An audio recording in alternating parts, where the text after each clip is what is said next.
Hello, everyone. I'm very glad to welcome you this evening for the Hacking Growth Club for our first remote event named PROPHESEE ou l'ascension d'une pépite de la deep tech. I'm Florence Larigauderie. I hope you are well and managed to escape the virus. This remote event is a very nice opportunity to join our alumni living outside of Paris and to gather all of you without need to be concerned with the usual traffic jams inside Paris.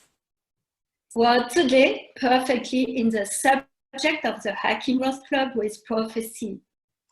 PROPHESEE was co-created by Luca Verre 5 years ago, and since then, he raised 61 million, including 26 million, raised last October, mostly with the European Investment Bank, but also with 360 partners, represented today by Nader Sabbaghian.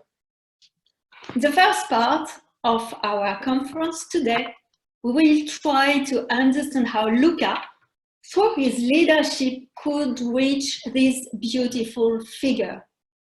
PROPHESEE and Luca recruited 100 teams members, including 25 PhDs of 25 nationalities, opened office in 4 countries on 3 continents, and partner with prestigious world-class companies, all of that in less than 5 years.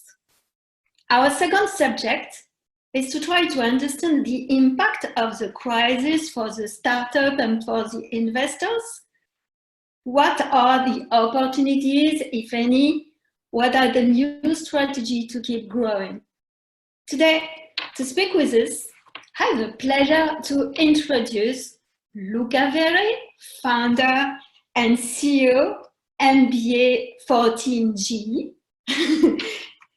Adrian, professor of entrepreneurship at INSEAD, MBA, I don't know what year exactly, as well. Bill Magill, who is also professor at entrepreneurship at INSEAD.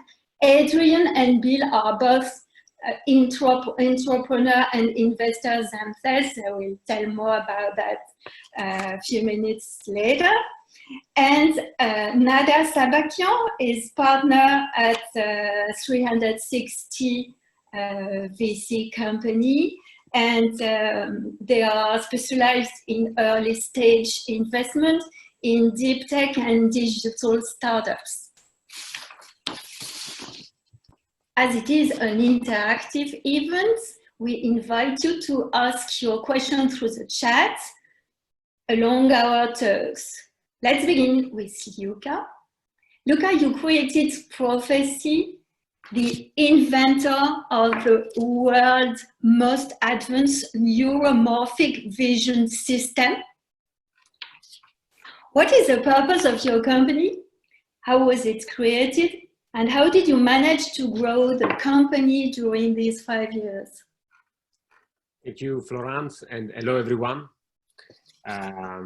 And hope everyone is actually safe at home.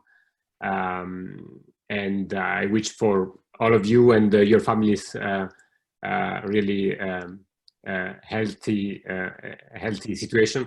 So I'm very actually glad to be part of this discussion, because there is a lot of my past and my present here. So I co-founded PROPHESEE in 2014. While I was still a student at INSEAD. I was a student of Bill and Adrian at the time, and I founded because I actually by chance met some of the leading pioneers in the field of neuromorphic vision, who at the time were studying this technology at the Institut de la Vision, the Vision Institute in Paris. In a lab which is at the time was affiliated to the CNRS, INSERM, and UPMC. And when I actually met these people and discovered this technology, it was so appealing. And and at that time, this group of researchers intended to actually start a company. And for me, as an MBA student at the time, it was kind of perfect match between this group of research who wanted to start something, but they didn't know how exactly do so. And for me, actually, was the perfect project to take this technology, bring this to market. So we decided to launch this company at the end of 2014 with this mission of building neuromorphic vision chips. What is this neuromorphic vision chip? Is essentially a vision sensor which tries to mimic the way the human eye works. It is actually a very old concept because it was actually pioneered by Carver Mead, one of the guru of microelectronics in the late 80s at Caltech. And the idea is actually to try to replicate the way the biological retina works. You may be familiar with the fact that actually the biological retina is not acquiring an image. So the eyes are not sending images to the brain, but they're actually reacting to changes in the scene. When you look at me at this moment, in fact, your eyes are not sending images of the background of my room, which is static, but they're only changing the different, only acquiring the differential information. For example, my hands that are moving or my lips that are moving, etc., which actually enable the biological system to be extremely efficient because the retina is only sending the delta information to the brain. It also be extremely fast. So what we do at PROPHESEE is the same. We develop the same concept on silicon. So we develop a chip that mimics the biological retina, and this enable us to develop applications in machine vision, which are efficient yet fast compared to conventional frame-based technology, which are today, of course, largely adopted in many applications, going from mobile phones to automotive, etc., but more and more actually becoming inefficient because producing a huge amount of data.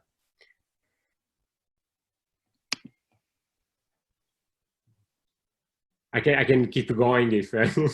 Okay. So maybe I can give you also some. Okay, let me also give you some perspective about what okay, the way we started and also where we are going. So I started. This was the end of 2014, and actually very interesting because one of the triggering factors why we started this company was the implementation of this technology for a medical device. So the first implementation of our chip has been used for vision restoration of blind. So we have been partnering with a company called Pixion Vision, which is also based in Paris.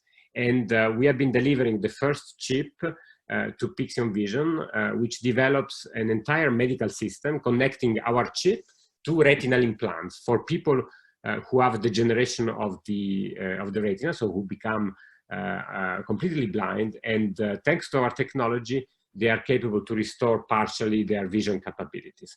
So this has been actually the first commercial implementation of the technology. But since the beginning, actually, we realized that this technology had broader potential, in particular in the field of machine vision, not necessarily in the field of imaging.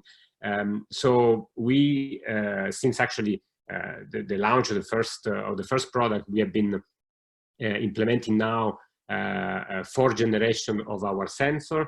The 3rd one is in mass production for industrial application, and the 4th one is now entering the mass production stage in collaboration with Sony.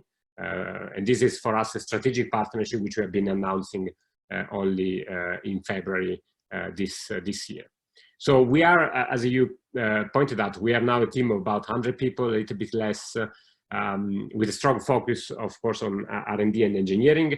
It's a global team with more than 25 nationalities, working on both chip design and algorithm and software development, because together with the sensor also we come with a full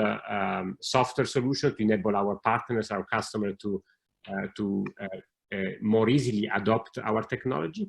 And today our main markets are beyond the first medical implementation. Our main markets are industrial and consumer. And we, again, target application in machine vision, where cameras are today used for perception, for artificial intelligence, etc. And actually, nowadays, actually, you realize that the main usage of cameras, the large majority of cameras are used for this purpose, in fact. Cameras have been invented in reality for the purpose of photography, initially, more than 100 years ago, right? Then they evolved over time, moving from photography to cinema, and in the past 20 years, more and more into the field of machine vision, right? Cameras have been used initially in industrial application for inspection, quality control, and then later on, more recently, for example, for autonomous navigation, for robots and cars, for face detection in mobile phones, for gesture control in tablets, etc., etc. So we are actually entering this area of new application, which actually was one of the motivating factor for me when I started this company. When I was still at INSEAD, it was actually for me this observation that not only this technology was very unique, but also that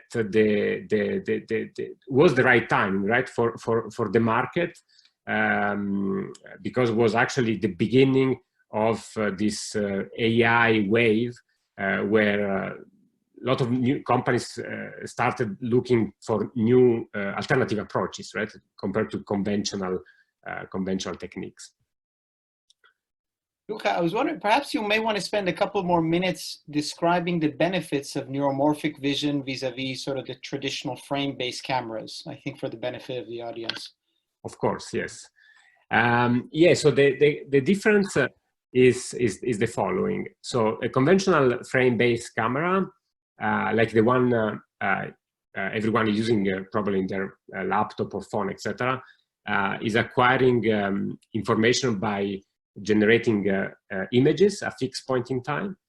So you have a sequence of frames, and actually this approach is very good as long as you just want to produce a video, although is not very efficient, because very often you acquire a lot of data which are useless because they come from the background, which is redundant, and also is not efficient because typically you lose information between frames, because images are acquired at a fixed point in time. So especially in situations where there is a fast movement, you lose information between frames.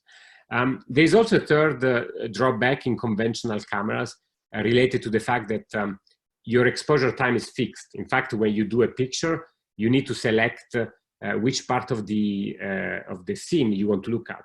And especially in situations where you have both very bright and very dark part of the scene at the same time, you need to make a choice. You need to make a trade-off, right? And then you need to set the exposure time once for all the pixels in the array.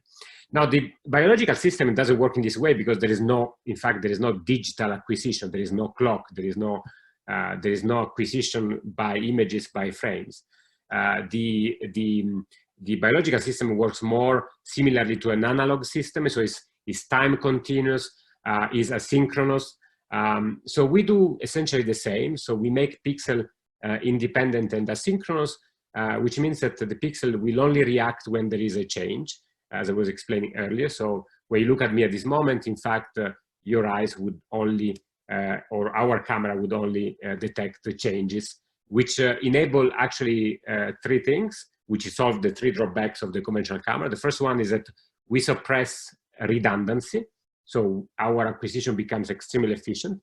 Second is that we are not anymore constrained by a clock, meaning that we are not acquiring a fixed point in time. We acquire almost time continuously, which means that we can really acquire the information of fast motion with an incredible high temporal resolution. And third is that there is not anymore an exposure time. So in fact, in our technology, single pixel adapt the exposure independently, so we can observe bright and dark part of the scene at the same time. And these are actually benefits which plays a key role, especially in machine vision application. Because in machine vision, you try to typically run algorithm in real time with extremely high temporal precision, high reactivity, low latency, and under uncontrolled lighting conditions. When you are, for example, you are driving a car and you expect your car to brake in front of an obstacle in a dark light condition, your vision, your perception technology is supposed actually to react extremely fast. Your compute power inside the car need to process limited amount of data, otherwise this generates latency and your braking system doesn't brake on time. And lighting conditions very often are very challenging, like in a dark situation where the sensitivity is very low. If you are facing a situation where you have a car in front of you with high beam on, this is creating some glaring effect, etc., etc. So actually, real life situation pose severe challenges to frame-based technology, which we are solving with our approach. So is application in the field of autonomous vehicles? Yeah, there are applications in the field of yes, autonomous vehicles for different reasons. One of the reasons is the high temporal precision of the technology. Is really the high speed of the camera, which is a key benefit, especially in situations which are extremely safety relevant, like for example a pedestrian which is crossing the road, hidden, for example, by another car or by a bus or by whatever. So you need actually to react in less than 100 milliseconds.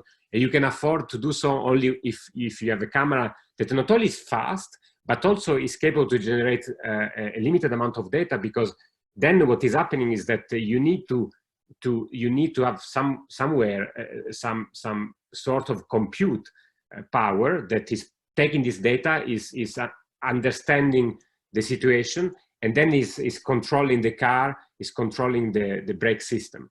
And because our camera is not only, let's say, time continuous, so it has extremely high temporal precision, but also the fact that we produce less data give a benefit to the computational system, because you need to process much less data to actually react, understand what is happening, and then react to the situation. So this is actually a key benefit, plus this extremely wide dynamic range, which means that our camera does not suffer from changing lighting conditions. For example, one of the critical scenario in autonomous driving are scenario where you are going from inside the tunnel to outside the tunnel, or vice versa, because these are situations where lighting conditions is changing, and when you have limited dynamic range, you need to make a critical trade-off between which part of the scene you want to look at, the bright part or the dark part, and of course you want to see both well at the same time, because the danger can be actually in both situations. Another critical, actually, this is actually very interesting, but one of the critical application in autonomous driving, actually in driving assistance, is detection of traffic lights. And why this is a challenge, not only because of various lighting conditions, because, for example, if your traffic light is in front of the sun, you have trouble in terms of dynamic range, but also because typically traffic lights, they use modulated light. So they use, for example, LED. LED is a light that, for our eyes, it seems continuous light, but in reality, this light is blinking at a very high frequency, is going on and off, right? Very, very fast. So what is happening with a normal frame-based camera is that because you only acquire frames at fixed point in time, it happens that you see this light, the traffic light, the red light, you may see on the frame and in between the frames, right? So very often, actually, you miss this light. So actually, what is happening is that for the car that is now getting information from a conventional camera, you may risk to interpret this information as the fact that the red light shifted turned from on to off. So it may have turned to green, and then you give a wrong information to the car, right? So it's actually extremely challenging. It seems trivial, but it's extremely challenging scenario. We have some questions. So is PROPHESEE technology also relevant for night vision, which currently light intensification? Yeah, night vision is... Philippe Coutier. Yeah, night vision is a challenge because, of course, if there is no light, is in general for conventional image sensor is difficult because if you don't have photons, you don't have information. Now we perform better than a conventional frame-based technology in night light, in night conditions. The reason is very simple: is because we don't have anymore a trade-off in exposure. So if you understand the way the conventional technology works, you have a fixed frame rate, and what happens when you are at night is that you have less light, you have less photons, so you have less photons coming to your sensor, and because you have less photons, this takes more time actually to integrate the amount of information. And because, again, you have a fixed frame rate, at a certain point you are forced to read out an image. And because there is less light, it comes out that you don't see what is happening. You don't have enough information. We are not anymore constrained. Our technology is not anymore constrained by this fixed frame rate. So our pixel can actually wait until you get enough information. So typically we have a better sensitivity in low light. Nevertheless, if there is no light, if there are no photons, we don't see because normally we don't collect photons. So we cannot compete against, for example, active technology, like for example LiDAR in this type of scenario, or for example infrared, right? Because then you go into a different spectrum of the light, of the wavelength. So which we are not. We work typically on silicon material, so our wavelength go up to the near infrared, but not to the thermal infrared. Okay.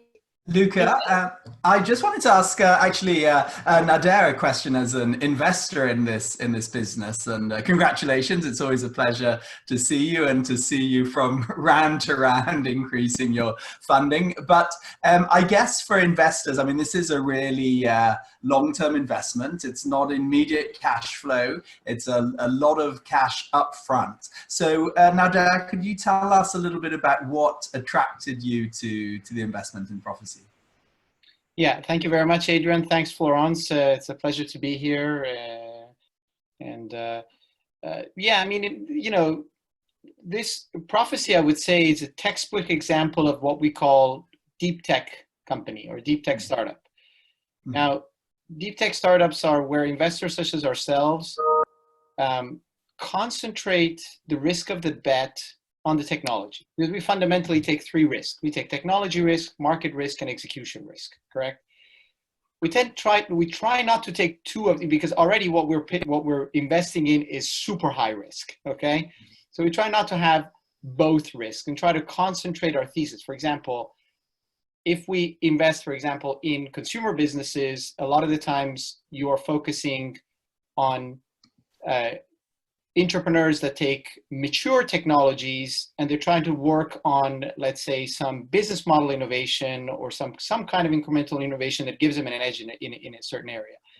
So when we're looking at deep tech, we're looking at that kind of concentration of risk on the technology. And obviously you're looking at the type of technology that is groundbreaking, that is new. And you're looking at the type of innovation, and it has to be by definition a radical innovation, correct? Something that completely transforms the world.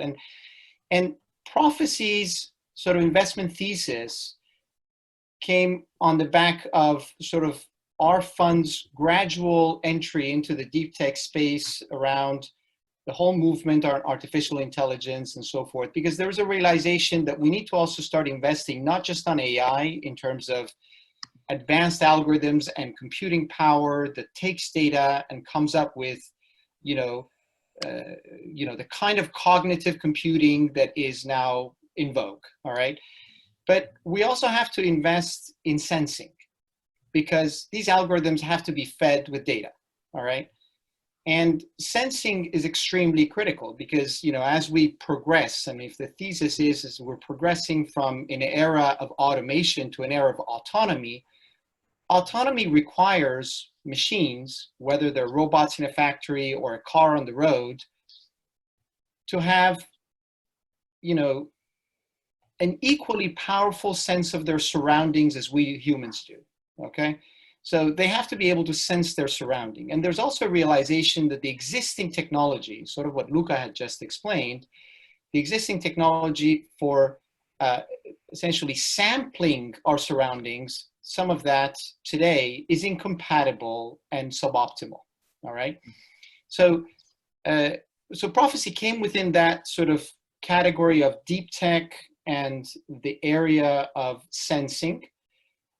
We've done several bets on sensing. So forgive me, I use the word bet, but it essentially means, putting a ticket with with some money on it, which is what we do. We did several on that. And so we tried to cover all the bases. We did something on LiDARs, because LiDARs, I'm sure, Luca talked about it, is, they are a very critical component for self-driving, and these LiDARs are extremely expensive. And so we've invested in an Israeli company that does solid-state LiDARs, so to take the cost from thousands of dollars to tens of dollars or hundreds of dollars, so to make it more affordable to have this on cars. We invested on radar technology, both in the industrial setting and in self-driving.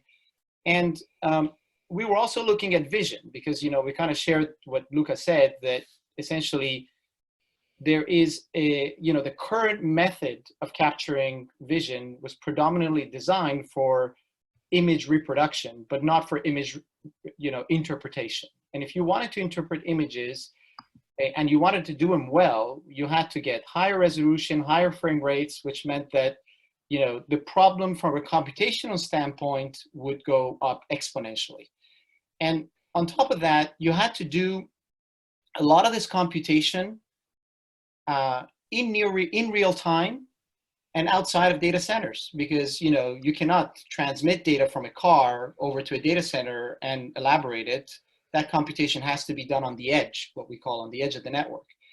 And therefore, these are examples where traditional means of sensing essentially are creating the type of bottleneck that does not allow you to progress on the types of behavior you want these machines to have, okay? And Luca also talked about examples in the industrial setting, and there you have a whole areas of complexity, combination of, radar technologies and vision, essentially to try to bring the machines to have that kind of, sensing that feeds them and allows them to elaborate data in your real time.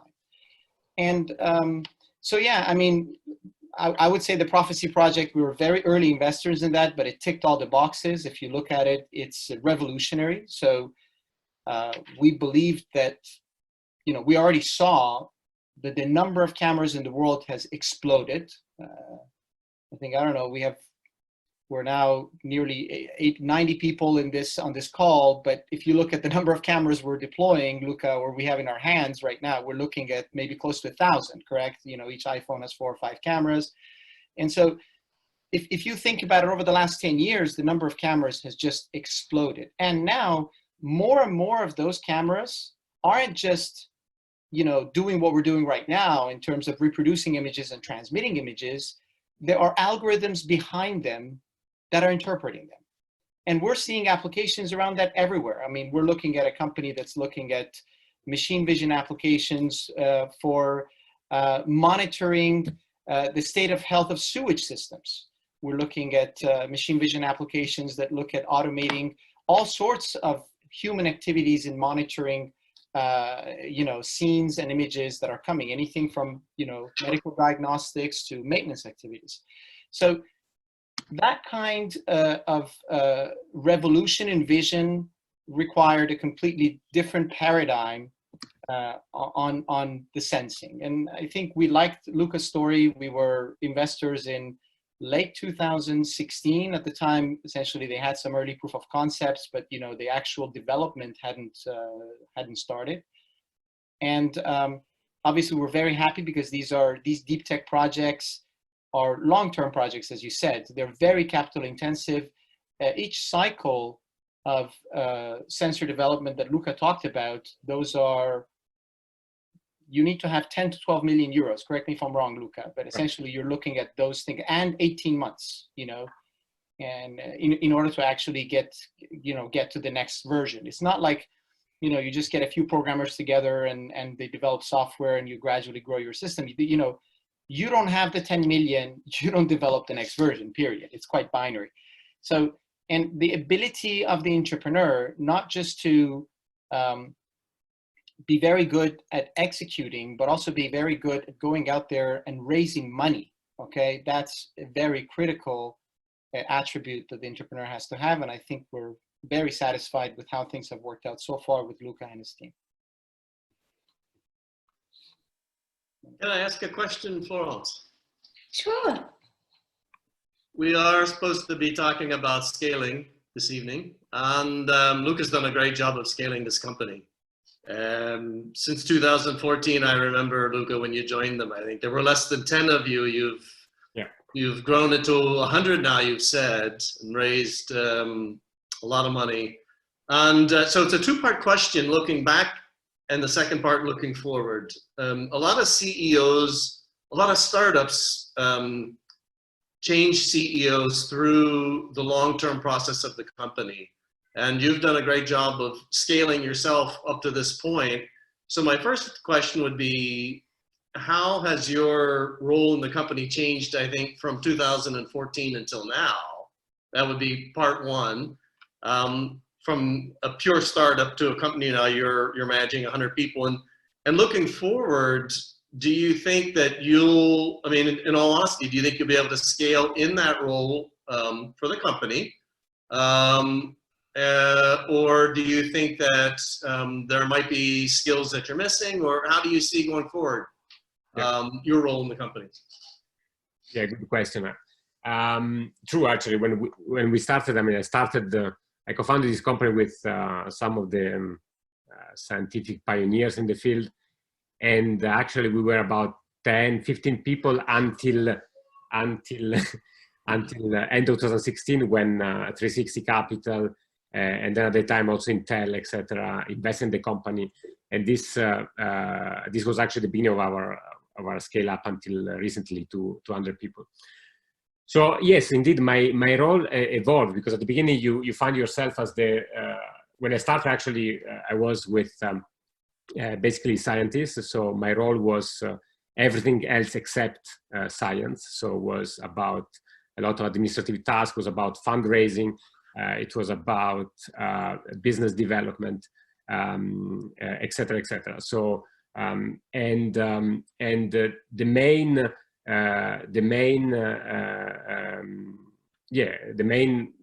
think the key driving factor has been, since the beginning, actually building a solid vision, which I think in the end didn't really change, but be able at the beginning of being the one executing most of the non-scientific tasks on this vision, and then over time delegating more and more to the team.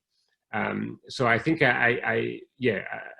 this has been I would say a baseline, but my role evolved in the capability in my capability to find people with the right profile, with the right motivation, with the right experience over time to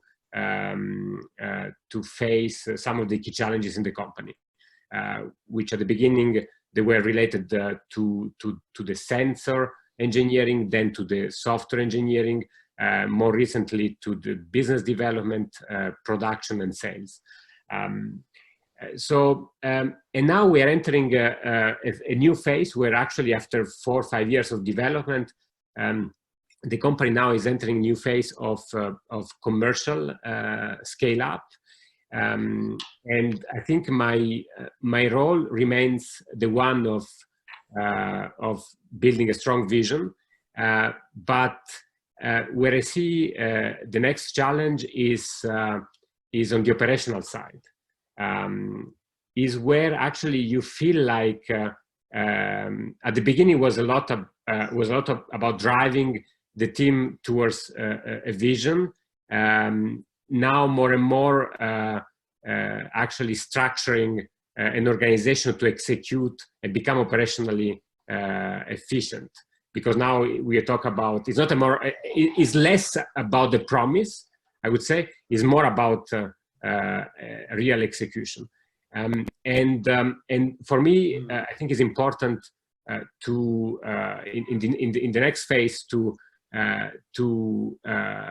shift to a role where the management of this operational efficiency becomes key. I think with the right team,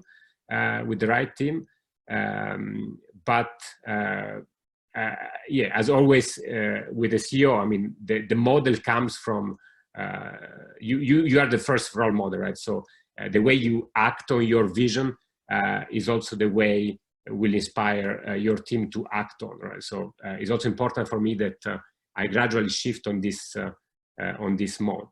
Yeah. We are becoming, the next step is really to become an industrial company, right? So an established company with sales, with operations, shipment, etc. So this is coming with a great challenge. But I think today we are in the company people with solid experience in because they did this already in the past. Some gaps still remain, but we are confident that we'll fill this gap in the future. So, have you, just one short follow-up, have you had to do much new hiring of certain key senior level positions in the company as you've grown, asking certain people to leave, asking new people to come in? Yeah, it happened. I mean, of course we started out of this lab at the beginning, so mostly with the scientists. So at the beginning, I would say there have been a few phases in the company. The first phase has been the technology validation phase, where most of what we did was mostly with scientists and myself doing business validation fundraising. So it was enough for the first 2 years. After the round we did with 360, Intel, etc., we entered the product phase, where actually from the technology we moved to the product engineering, where, for example, the partnership with Sony was fundamental, where the design of a product, so with all the industrialization implication this has, was necessary. So at that time, we after the round with 360 and Intel, we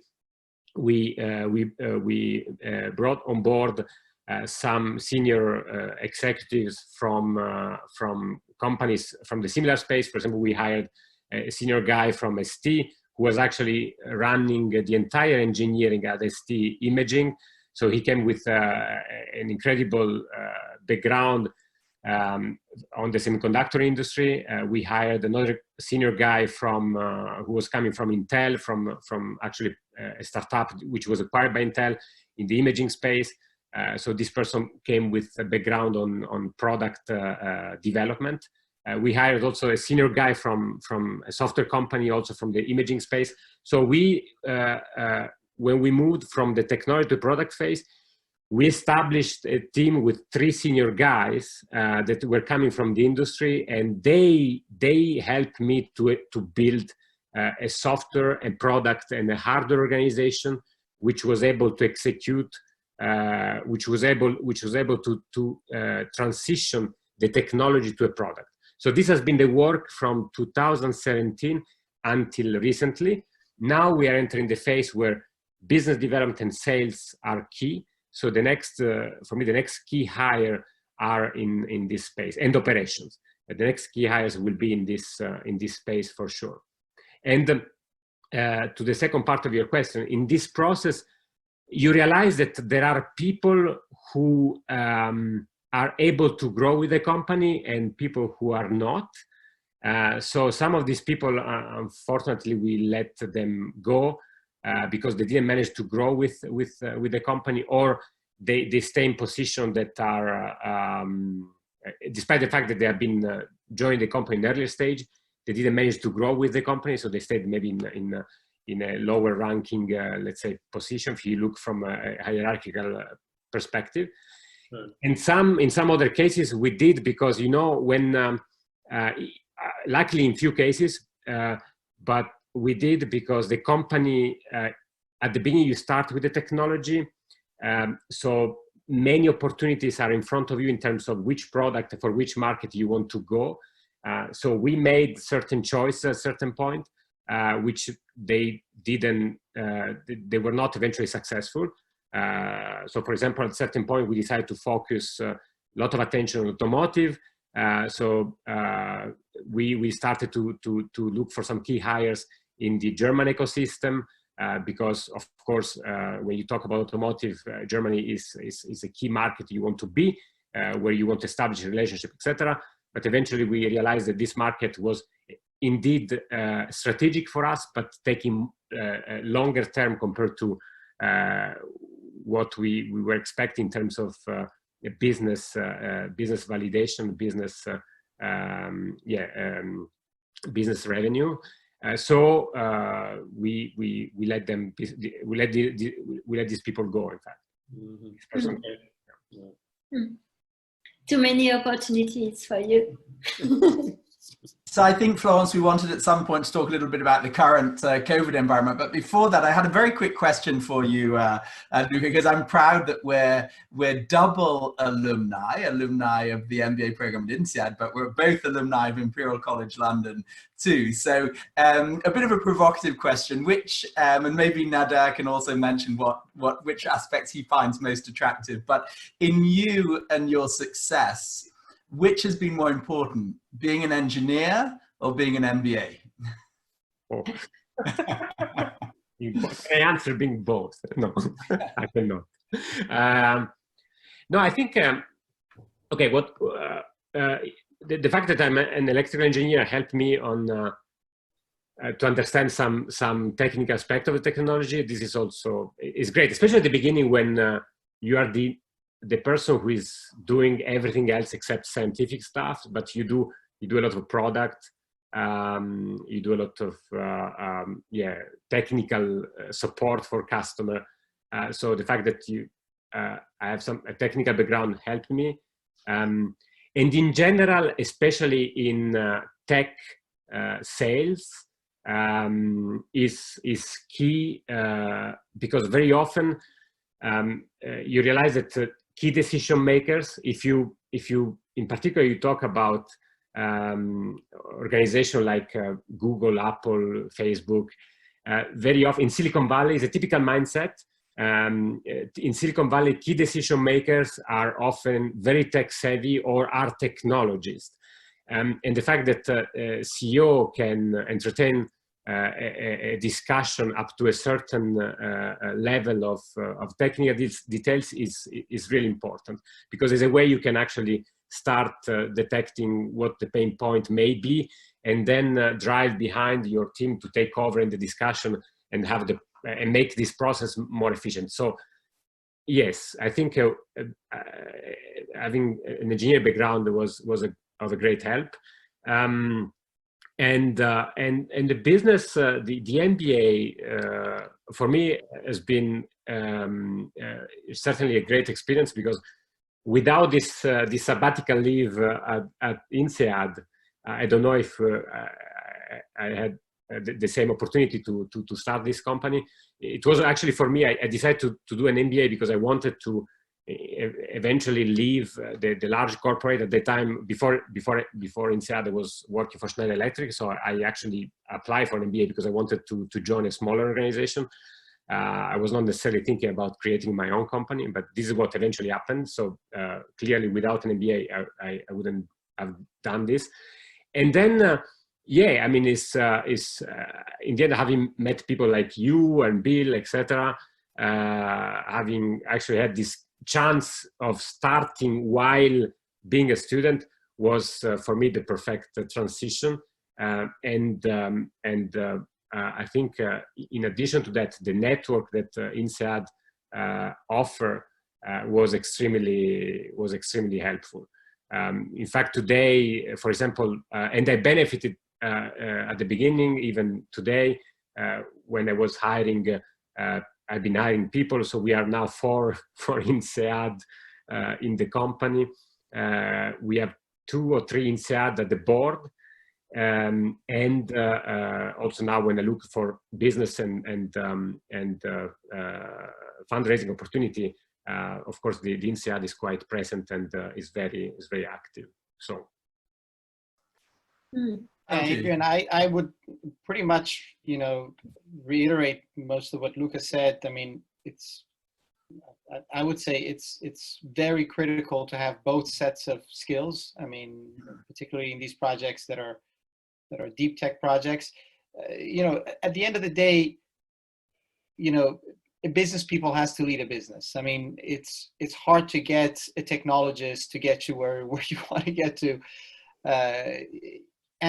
But in deep tech projects, it's critical also because you have to lead mostly a technology team in those early phases. You know, Luca talked about 4 or 5 years of development before he starts thinking about going out there, commercialization, scale up. But in those years, it's very critical that you are respected in order for you to lead those technologies. And in those early years, when you're talking about clients and partnerships and so forth, you're trying to establish credibility. So you have to have that technical depth and grasp in order to be able to be effective, particularly in those early years. And by the way, you know, one of the main reasons we decided to invest in the business was the entrepreneur itself. I mean, Luca's profile was very unique. I mean, I know Bill has had a lot of experience investing in deep tech companies, but you don't have that luxury all the time. I mean, I think, you know, also Bill's question around the evolution of whether or not, you know, people stay along as CEOs is because often in these deep tech companies, when you invest in a technologist, and then when the product's out, you realize that the person doesn't have the capabilities to drive this business to the next phase. And I think we saw in Luca the person that could essentially fulfill both promises right from the outset. If I could follow up on that, as you have scaled, you've become clearly less French focused, more internationally focused. I think you said you have about 25% of your workforce now is international hiring, and your early customers were in Germany. Has the culture of the company changed? Or let me ask you this, how has the culture of the company changed from a French startup where you have some very bright individuals out of UPMC and yourself to now a purely multinational effort with a multinational market? Yeah, actually, yes. We are more than 25. We have 25 nationalities in the company. And so half of the company is not French. So we don't speak French in the company normally. Of course, there are a lot of French people. Yeah, in the management team, in some of the key roles at the board, for example, actually the majority of the team, majority of the people are not French. So there is an international culture in the company, and this has been for me since the beginning. So by the way, when I co-founded this company, it's strange, but the majority of the co-founders and the scientists were not French. So there was myself, Italian. Okay, I'm not the scientist, but and then I co-founded this with a professor, with a researcher from Austria, a professor from Sevilla, a professor from Johns Hopkins in the US, and a professor from UPMC.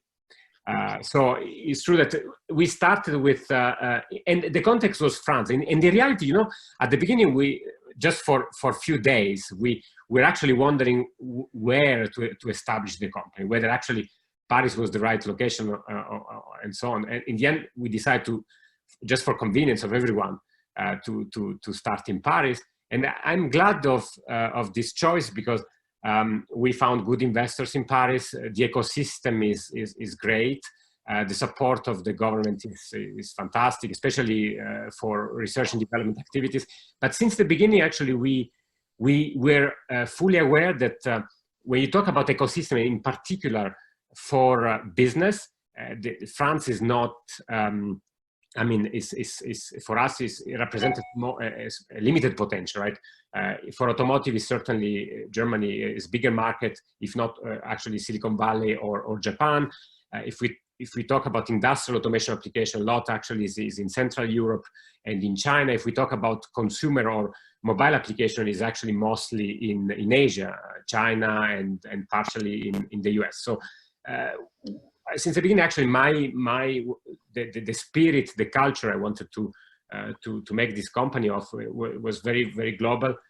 So with strong roots of R&D in France, but with clearly a global reach. In fact,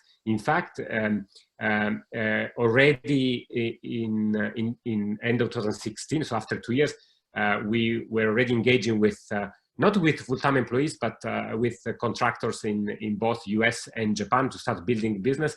And in 2018, we opened 3 offices in Silicon Valley, one in Silicon Valley, one in China, one in Japan, because we wanted to start actually building closer relationship with the market there. So, but you see yourself and the senior team staying in Paris? I think for the time being, I think for us it's important to stay in Paris. Then I've been actually for a while considering this option to move or to shift the center of gravity of the company, in particular for roles like business and product closer to where the main market is. Yes, for a while it was considered actually Silicon Valley. So we sent one of our senior person there end of last year.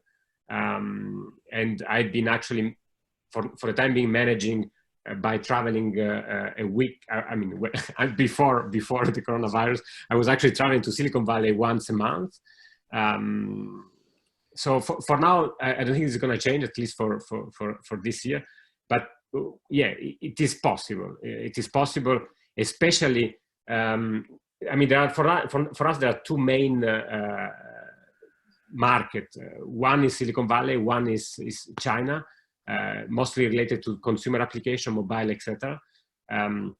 So at a certain point, this market may the need to stay closer to this market, the decision makers may need that some of the executives, including myself, either travel more often or are based there. So it's possible. Okay. Mm. We can perhaps ask you what's the impact on your business of the crisis. Do you see some opportunities, or how do you manage to address this situation? Yeah, the situation, of course, was not expected, and it has an impact on the business side for sure. It has less an impact for now on the development side. So we are 90% of our activities are still development activities. So and most of my engineers are developers, so they can work from home. So we anticipated a bit the situation of the lockdown. So we managed also to connect remotely our lab, so we can do a lot of stuff from home. So we are trying to monitor certain KPIs. So for now, our team is estimating to work at 90% productivity. So the impact is not so big. Of course, if now the situation extends beyond mid of May, there will be certainly some activity, some impact, because at certain point we also need to do some hands-on work in the lab, which will be otherwise difficult to do. So in general, I'm for the development side, I'm happy that for now there is no major impact. On the business, yes, there is clearly an impact, because all the work we are doing in Europe related to industrial application is not all, but mostly on hold, because people are working from home. So all the work we're doing for proof of concept, evaluation, field test, etc., are impacted. Activities in the US are slowing down, especially where we were most active, so in Silicon Valley, because a lot of people are actually also working from home, so they cannot do all the development and evaluation they were planning to do with our technology. Much less impact, actually, still on target if we see our business KPI in Asia. So China, Korea, and Japan, they have been on target, and all our engagements there are, yes, are committed as they were committed before the crisis. So that's good for us. Mm-hmm. And you mentioned very prestigious partnerships with Sony or Renault Nissan, or for instance, the situation at Renault Nissan is perhaps getting difficult. Do you think that things will evolve for your business with them? So automotive for us remain a long-term objective.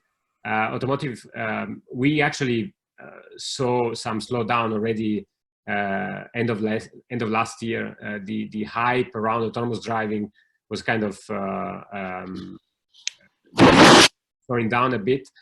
So we decided to put automotive more in the long-term strategy of the company. I think it is a market that remains extremely relevant for what we do, but it requires some design cycles and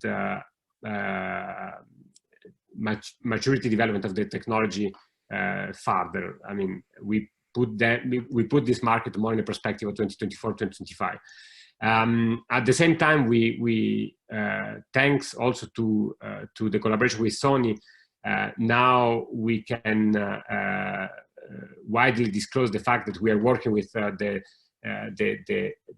worldwide leading player in conventional image sensor. They have more than 50% of the market share, and they also, together with us, developed an extremely compelling product in terms of size and in terms of performance. So this product now can fit also in consumer devices. And this was actually extremely coming at the right timing, because shifting from automotive, now we see more opportunity into consumer devices in much shorter time frame. So that's on the positive side. On the negative side, actually, a few weeks after the announcement of our collaboration, of our partner with Sony, we started the lockdown. So we couldn't much leverage this news, this announcement, but we are still actually, nevertheless, we keep working with Sony, preparing a number of actions as soon as the situation comes back to normality. And as I said, in certain area, like in Asia, is actually, we are managing to do business almost as usual. And Nader, perhaps could you give an insight on your whole portfolio? What are going perhaps not so good, and the others taking opportunities? Yeah, I mean, these are very difficult times for everyone in my sector. Vast majority of our focus is trying to work with our existing portfolio companies in finding out a way through this crisis, because, I mean, as everyone knows, the entire economy is stopped, and startups are vulnerable entities, business entities. Generally, they are not financially viable. They rely on investor money for cycles that are typically 12 to 24 months in terms of funding. Some of them could be in the process of raising a new round, and if they're unable to raise a new round, they would hit a cash wall, and they would very significantly be affected. But generally speaking, I would say that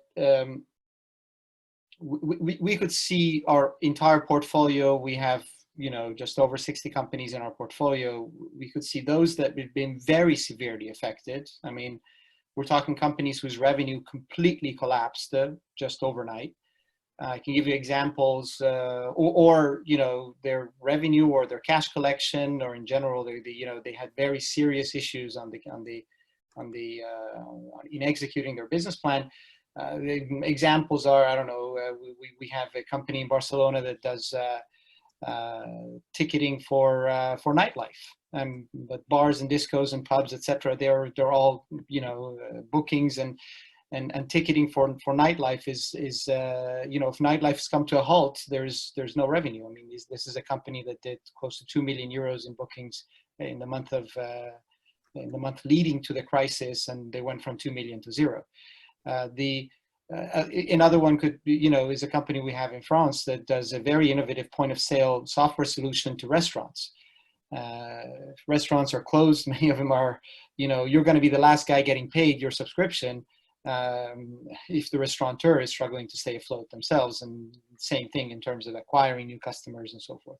So you have, on the one hand, companies that are very severely affected, and their ability to survive largely depends on when they raised money and how quickly they can actually, how many months they can sustain a zero revenue or no revenue situation.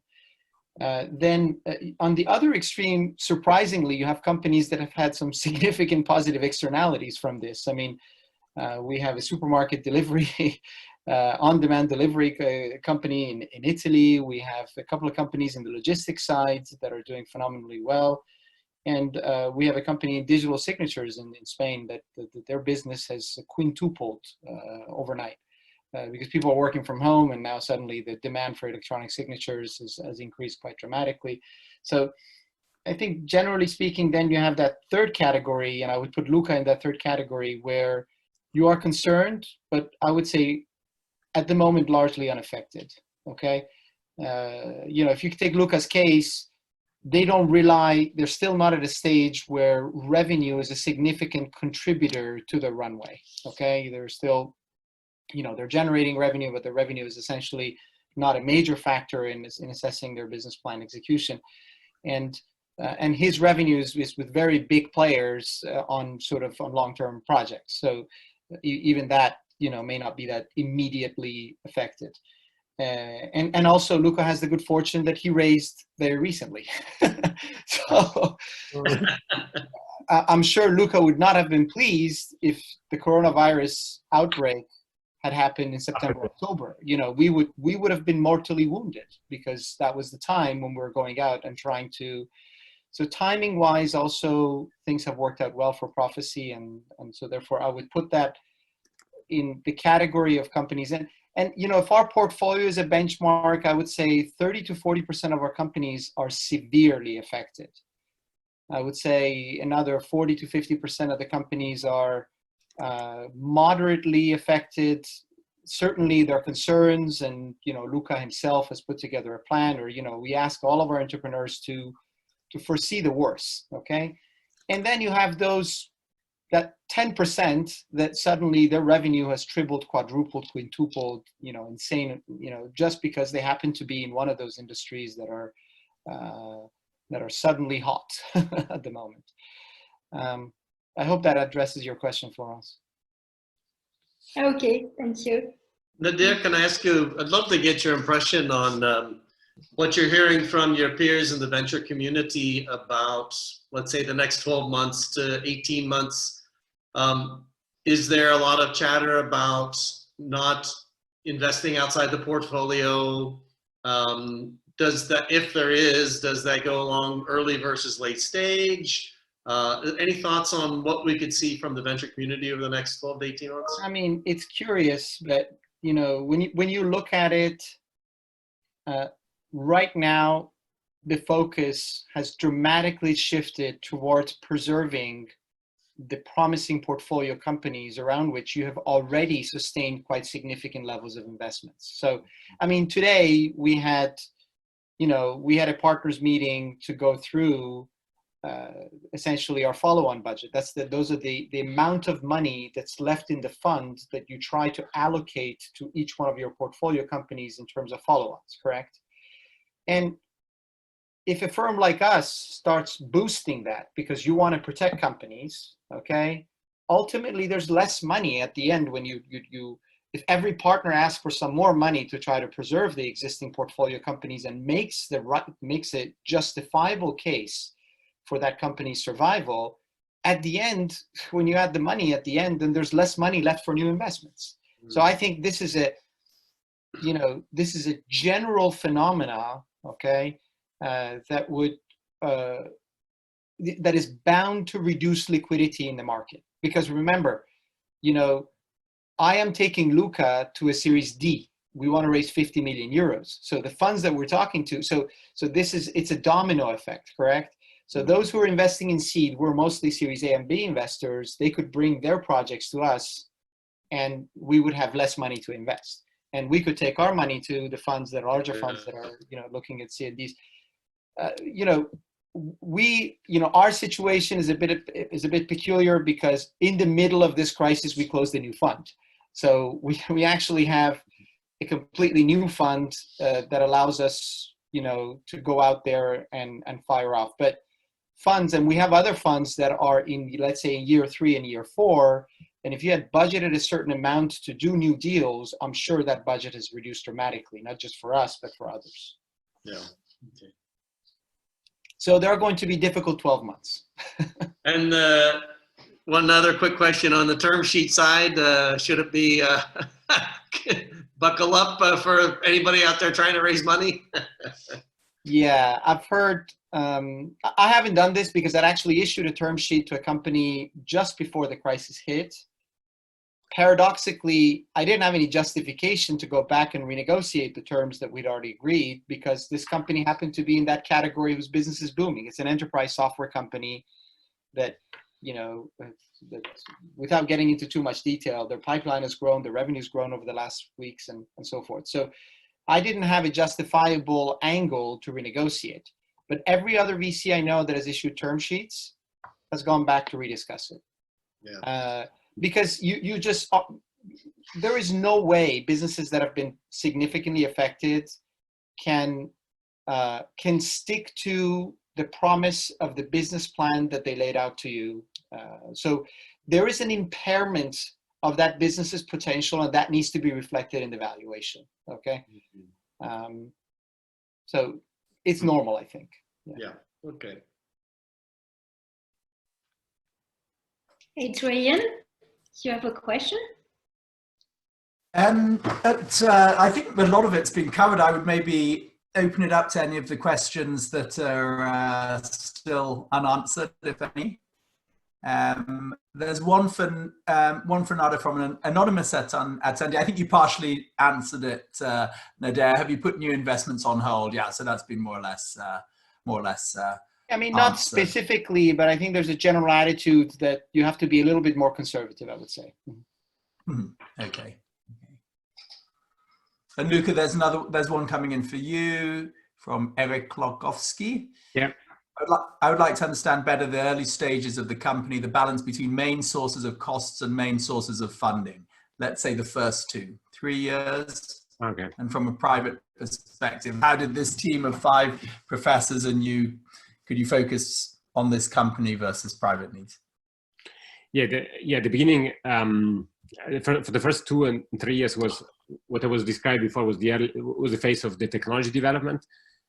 So a lot of costs were related to designing, developing the first and the second generation of the chip. And this cost comes with, of course, engineering resources, plus, and actually foremost at the time, because in relative terms is actually what costs a lot, especially when your team is pretty small, are the mask set in a semiconductor industry. When you want to build a chip, you need to pay a foundry or an IDM to access certain manufacturing technologies. And the more actually the technology is aggressive, actually the more expensive it is. And why you want to access an aggressive technology? Because typically the more aggressive the technology is, the smaller is your device, the more cost effective the larger number of applications you can target, etc., etc. So at the beginning, indeed, it was a lot about R&D expenses plus on the OPEX side, plus this CAPEX item, which was extremely heavy for us because it comes with each time, depends on the technology, but can come with between 500,000 to a few million euros of investment. And the funding at that time was mostly equity funding. I mean, we started with a round of business angels, family and friends, etc. But very quickly we knew, as Nader said, for this company, of this profile, deep tech semiconductor, you need to build a product, you need between 10 to 15 million investment in total. So we knew that at the beginning, since the beginning actually, that we had to raise that amount to reach the product stage. In reality, if the reason of the question is whether how long you can actually bootstrap in this type of technology before raising money, you can for a while. I mean, especially if you have some affiliation or you remain attached to the university somehow, you can leverage certain programs through the university to fund some of this mask set, some of this CAPEX through what is called a multi-project wafer. Basically, you don't build a product, you still build technology demonstrator, but it's enough to keep developing the technology. And this is, in fact, for our technology, this is what has been done for more than 20 years. In fact, our CTO, co-founder, he has been working in this way for more than 15 years. But then when you have to move from the technology to a product phase, you need to raise this amount of money. Otherwise, you will never shift to a product. Luca, you worked for Schneider Electric. You were a big company man, and you made this move via the MBA to being an entrepreneur, and a successful one at that. What advice would you have? And I know many of the students and alumni I meet, some of them would like to make this leap. What advice would you give to someone who's got the golden handcuffs of the nice corporate job? Maybe they won't have any choice now with COVID-19, but assuming they've still got their job, what would be your advice for someone wanting to move into entrepreneurship? Yeah, I mean, for me, it has been an extremely great journey. For sure, it's not a very rational choice.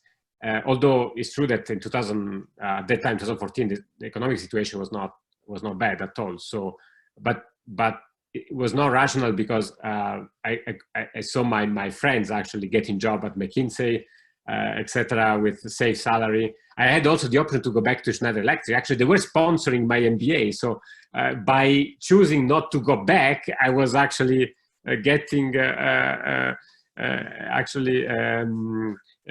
don't remember how much was some fees to pay back, right?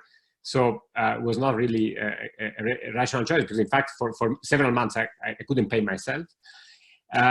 But what made me extremely confident, and which is the answer to your question, is the fact that if you can find a great idea, or in my case was a great technology with a strong and motivated and committed group of people who wants to work with you to make this happen, I think you shouldn't hesitate, even maybe under these circumstances, because sometimes is where when the crisis during the crisis the best opportunities come up, right? For example, Airbnb was founded in 2009, if I'm not mistaken. It seems that people who are resilient during crisis show they're very themselves, right? So if you are able to survive during the crisis, then you are the one who win. So Would you like to add to that, Nader? Sorry, Phil. Yeah. No, yeah, go ahead, Nick. I agree with Luca. I mean, what were they saying? That in a strong wind, even turkeys fly, correct? So right now, you really have to know how to fly if you, if you want to fly. So I largely agree with Luca that, I mean, fundamentally, anyone wanting to, undertake an entrepreneurial endeavor, has to live with very significant risks. I mean, that's the essence of being an entrepreneur is, foregoing security. So I think, I don't see the situation being much more different in terms of a personal decision as to whether or not collect a salary at the end of the month and do something that you may not be that excited about and do something you love, but take huge risks. And by the way, maybe if the risks are worth it, you could achieve very significant upsides financially. So I think the conditions are harder, but as Luca said, if someone is committed, resilient, and capable, there's no reason why they couldn't build the next Airbnb today. Indeed. In fact, some of the conditions now are, you might have less competition, your personal capabilities might be worth more because there's not a lot of money flushing around with people who can actually flood you just because they're good at raising money. So there's a lot of benefits that you can get from these things if you, I wouldn't say put your entrepreneurial dreams and ambitions on hold because of the virus. I would say no. Maybe, yeah, is maybe the opportunity to find some great ideas, because this crisis is going to stretch the system in so different ways, right? People are talking now about going back to a new normality who nobody knows what it's going to look like, right? So different services, different business models will probably appear, right? So absolutely, it's a shock to the system. So anytime there's a shock to the system, there is an opportunity for you to go in and maybe offer something new, something more suitable. Yes. Yes. Yeah. Disruption creates opportunity. Just one quick question, Luca, or maybe Nader, either one of you. Because of the COVID-19 situation, every country seems to be coming up with its own support net or series of policies for companies big and small. How's France doing on that? Does it affect you at all? Are you being able to benefit from that at all, Luca? Or yeah, there are a number. Maybe I can take the question, Nader, if you can also. No, I think you're better suited to respond to this than myself. I was actually talking. Perhaps I can give a vision around for our companies around Europe, but I mean for France, please go ahead. Yeah, so there are a number of initiatives that are taken by the French government, by the BPI, the Banque Publique d'Investissement, to support startups. They have been talking about a 4 billion program for companies. So it comes now. So a lot of things are actually changing day by day, but there are two main instruments that they have been put in place. One is so French government is positioning themselves as a guarantor of loans. Companies can ask to their banks. So the loan is guaranteed by at 90% by the French government, and there are certain, of course, conditions to the loan. And the second instrument they put in place is they call it a French tech bridge loan. So for especially companies that are in the process of fundraising, they can ask for a convertible note that will be provided by BPI in conjunction with existing or new investors. There may be some critical situation where BPI may decide to invest directly, but the favorite scenario BPI is envisioning is a scenario where existing or new investor come with an investment proposal, and BPI is matching this proposal in the form of a convertible note. So these are the two main instruments that they are putting in place. In addition to that, of course, there are some others. that are helping companies also in the immediate term, which are, for example, some chômage partiel, so partial unemployment. So for people who are impacted by the situation, we did, for example, for people who work typically in the lab and they cannot do much work from home, we of course put them in this chômage partiel. So this will be partially compensated by the government. Also for people who need to take care of the kids, there is they can ask for a child care leave. And the company is not paying, but is the health insurance that is actually paying for on behalf. So yeah, these are the things that. So also other actually extremely, especially for deep tech company with heavy R&D. Another initiative that they took is to, the crédit impôt recherche, the tax credit. This can be pretty substantial because it's 30% of the R&D expenses.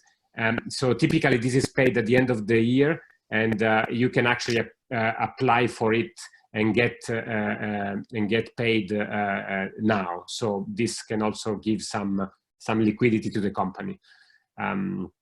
Yeah. No, I mean, just one observation. I mean, we have portfolio companies across 8 countries, although the majority of our, let's say, from a number standpoint, the majority of our exposure is to France and Italy.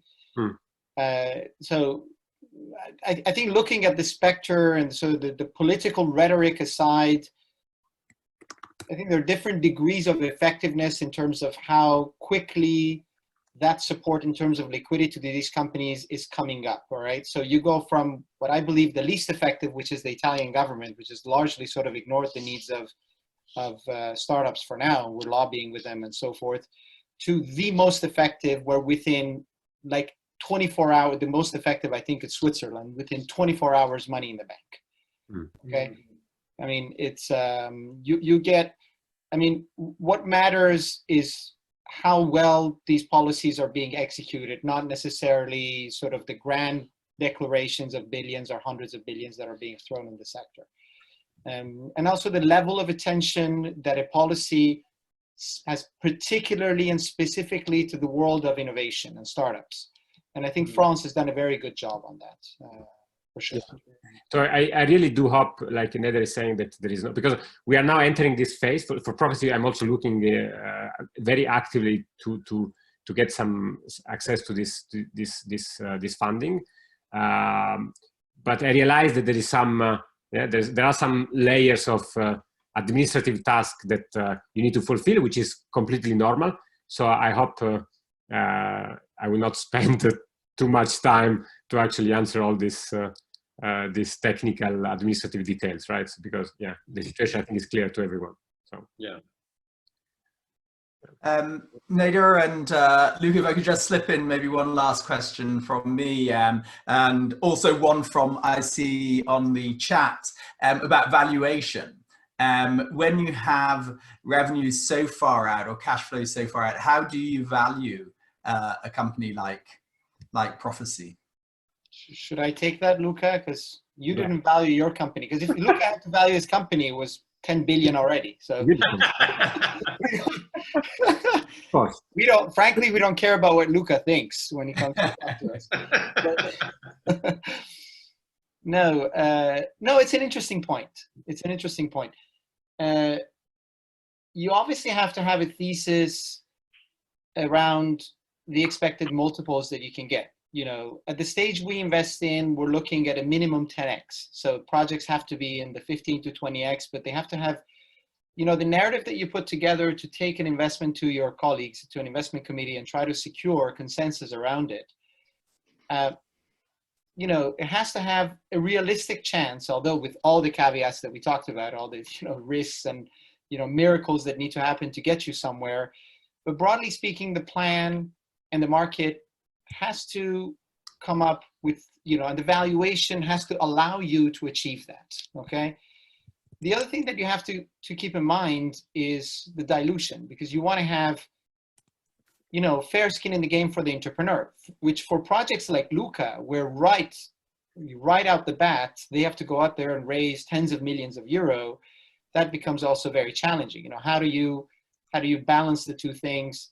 What kind of tools do you use to address that? You also want the entrepreneur to be highly motivated and act as an entrepreneur. The team, you know, him and her and the management team have to be in a position to work as risk takers and not employees, I suppose. Okay, in terms of attitudes.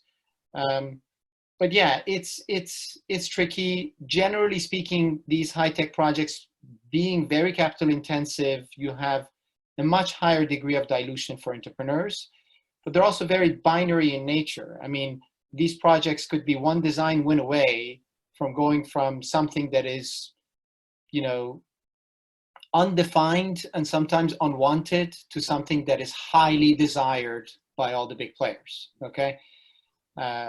Because it's about, I told you, that sort of technological breakthrough and the extent to which you can demonstrate that you can solve a very big problem, you know, and do it effectively and prove it. So projects like Luca's can, I mean, this is not, I mean, we're hoping this is happen for Luca as well, but history has shown that even the exit potential and the exit narrative isn't necessarily tied to any kind of revenue multiple.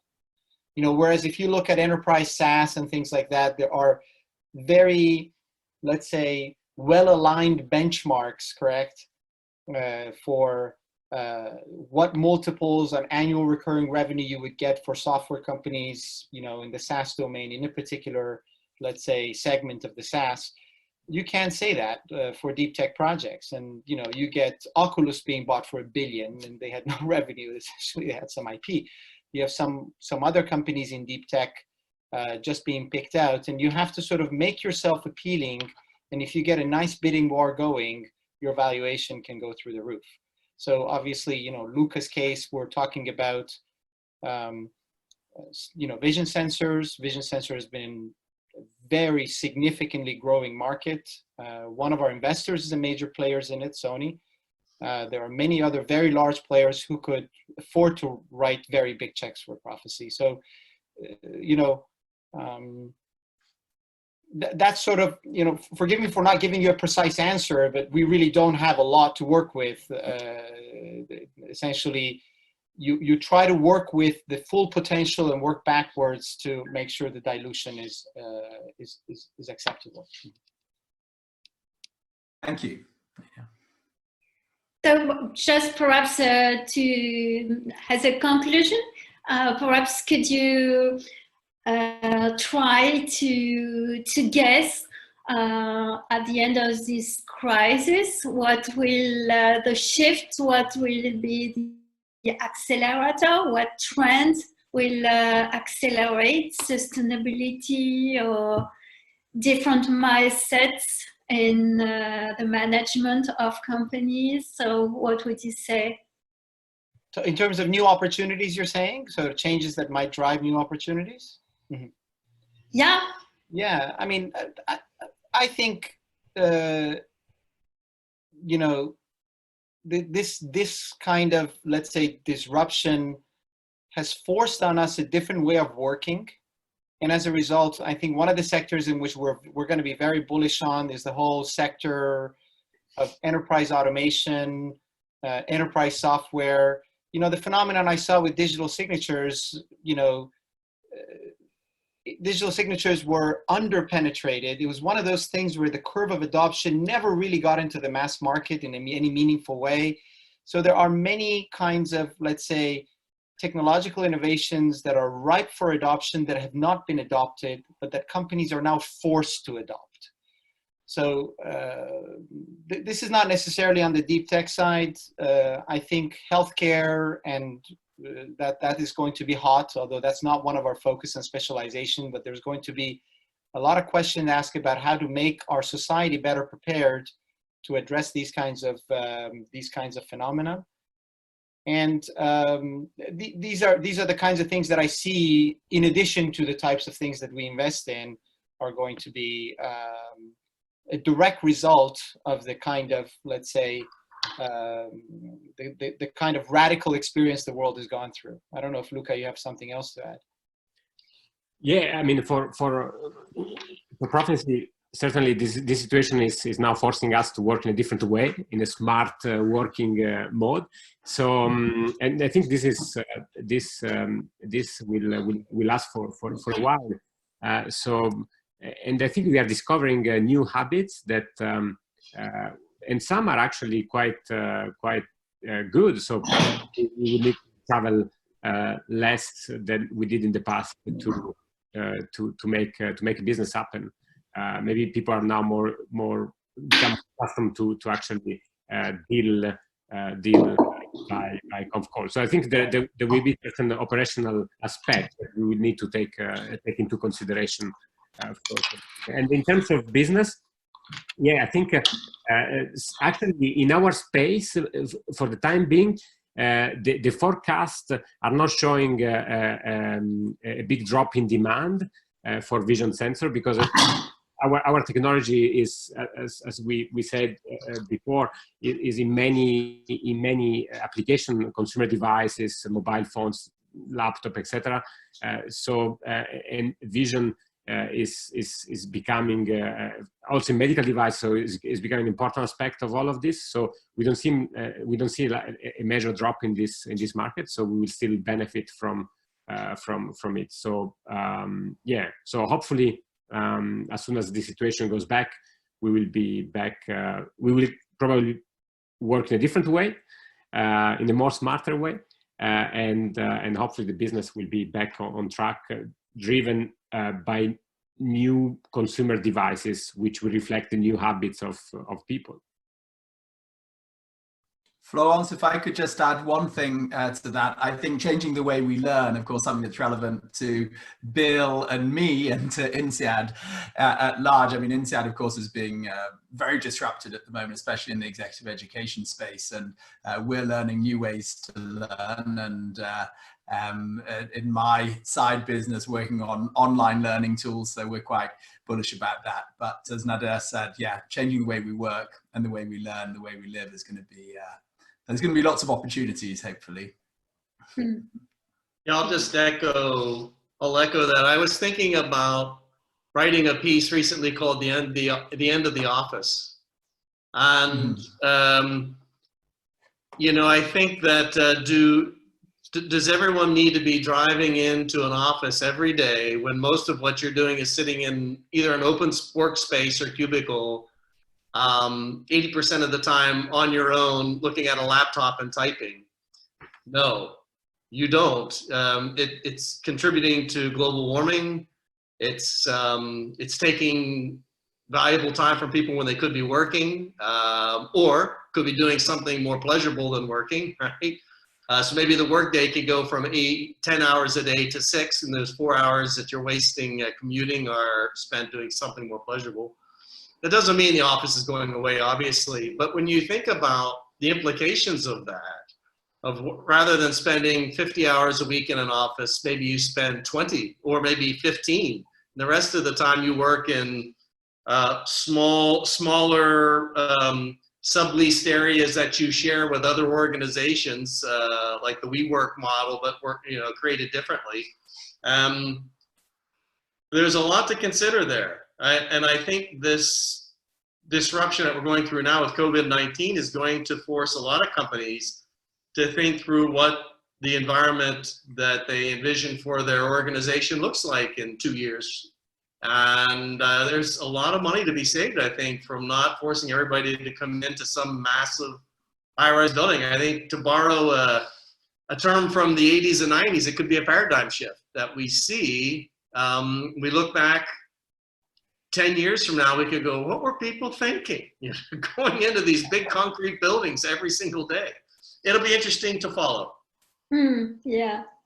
So I have to thank you very much. So I miss the glass of bubbles to conclude the session. That's the only inconvenience of this remote event, I think. I hope to see you all very soon. Thank you so much. Thank you for us. Take care and stay fit. Thanks, Florence. Thank you, everyone. Bye. Thank you. Bye-bye. Thank you, Luca. Thank you, Nader. Thanks, Bill. Thank you, everyone. Take care. And thanks to everybody who attended, who we can't see. Take care. Cheers. Bye.